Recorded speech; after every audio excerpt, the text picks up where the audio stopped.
بسم اللہ الرحمن الرحیم۔ حضرت سلیمان علیہ السلام کی وفات کا واقعہ۔ حضرت سلیمان علیہ السلام کی بے مثل وفات ملک شام میں جس جگہ حضرت موسیٰ علیہ السلام کا خیمہ گاڑا گیا تھا، ٹھیک اسی جگہ حضرت داؤد علیہ السلام نے بیت المقدس کی بنیاد رکھی، مگر عمارت پوری ہونے سے قبل ہی حضرت داؤد علیہ السلام کی وفات کا وقت آن پہنچا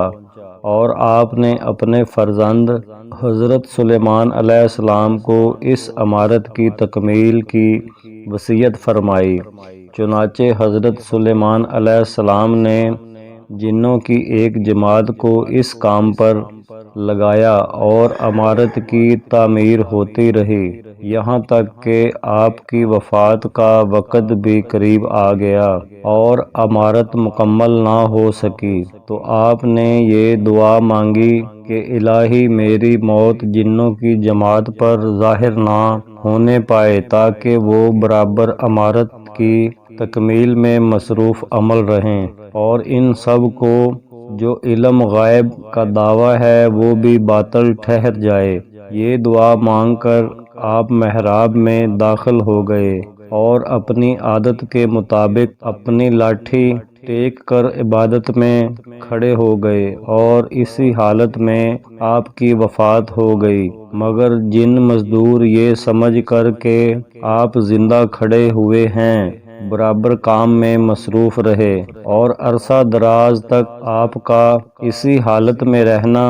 جنوں کے گروہ کے لیے کچھ باعث حیرت اس لیے نہیں ہوا کہ وہ بارہا دیکھ چکے تھے کہ آپ ایک ایک ماہ بلکہ کبھی کبھی دو دو ماہ برابر عبادت میں کھڑے رہا کرتے ہیں۔ غرض ایک سال تک وفات کے بعد آپ اپنی لاٹھی کے سہارے کھڑے رہے، یہاں تک کہ بحکم الہی دیمکوں نے آپ کے عصا کو کھا لیا اور عصا کے گر جانے سے آپ کا جسم مبارک زمین پر آ گیا۔ اس وقت جنوں کی جماعت اور تمام انسانوں کو پتہ چلا کہ آپ کی وفات ہو گئی ہے۔ قرآن مجید میں اللہ تعالی نے اس واقعہ کو ان لفظوں میں بیان فرمایا ہے کہ پھر جب ہم نے اس پر موت کا حکم بھیجا، جنوں کو اس کی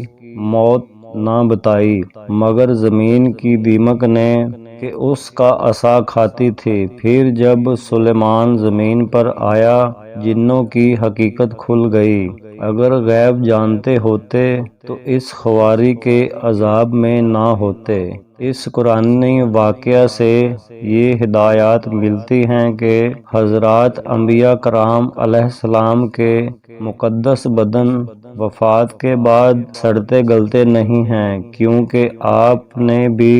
ابھی پڑھ لیا کہ ایک سال تک حضرت سلیمان علیہ السلام وفات کے بعد عصا کے سہارے کھڑے رہے اور ان کے جسم مبارک میں کسی قسم کا کوئی تغیر رونما نہیں ہوا۔ یہی حال تمام انبیاء علیہ السلام کا ان کی قبروں میں ہے کہ ان کے بدن کو مٹی کھا نہیں سکتی۔ چنانچہ حدیث شریف میں ہے، جس کو ابن ماجہ نے روایت کیا ہے کہ بے شک اللہ نے زمین پر حرام فرما دیا ہے کہ وہ انبیاء کے جسموں کو کھائے، لہذا اللہ کے نبی زندہ ہیں اور ان کو روزی دی جاتی ہے۔ اور حاشیہ مشکات میں تحریر ہے کہ ہر نبی کی یہی شان ہے کہ وہ قبروں میں زندہ ہیں اور اللہ تعالیٰ ان کو روزی عطا فرماتا ہے، اور یہ حدیث صحیح ہے۔ اور امام بہقی نے فرمایا کہ انبیاء علیہ السلام مختلف اوقات میں متعدد مقامات پر تشریف لے جائیں، یہ جائز درست ہے۔ اسی لیے اہل سنت والجماعت کا یہی عقیدہ ہے کہ حضرات انبیاء کرام علیہ السلام اپنی اپنی مقدس قبروں میں حیات جسمانی کے لوازم کے ساتھ زندہ ہیں۔